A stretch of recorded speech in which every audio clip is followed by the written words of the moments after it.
Good morning, siblings. It is, in fact, 5:27 on January 1st, 2013.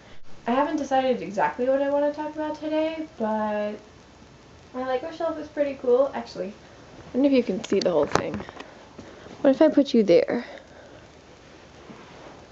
Can you see me, or is my head cut off?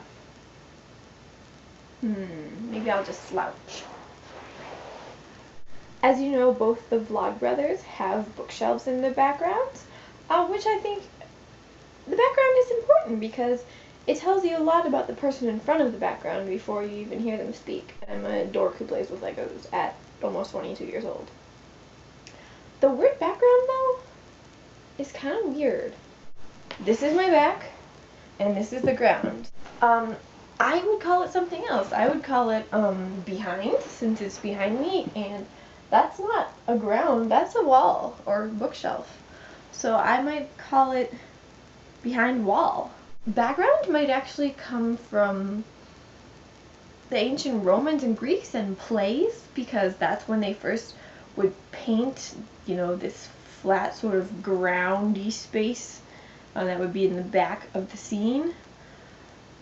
But that still doesn't make that much sense because it's not a ground, it's a picture, it's a portrait, it's a landscape.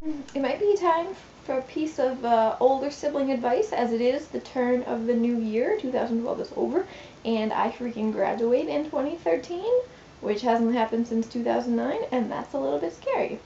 So the piece of advice I want to give you is the most important, inanimate, yet physical thing in your life. Your laptop is inanimate. Your cell phone is inanimate and physical. But those aren't the most important things because they can both be replaced. And the cell phone is only a means of communicating with the animate creatures in your life, namely other humans. The laptop is mainly a vehicle for accessing the internet. The internet, is that physical or not physical? I mean, the servers have to exist somewhere, but mostly it's little bits of energy floating around our heads, existing only in cyberspace. Do you think cyberspace is a dimension?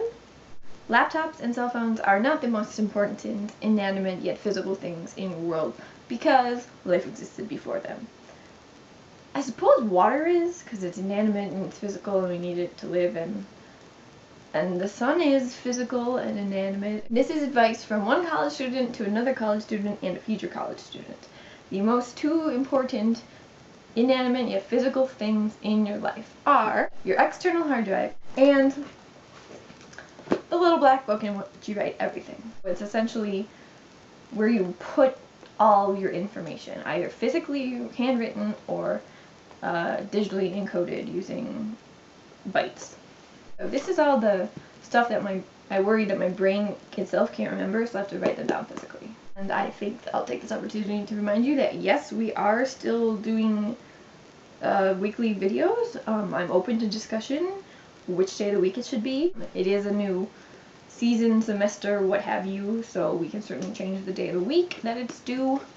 Anyways, check out this background now because you probably won't see it as a background again in my vlog post because I am leaving the country, and hopefully the backgrounds will be even more interesting, but we shall see.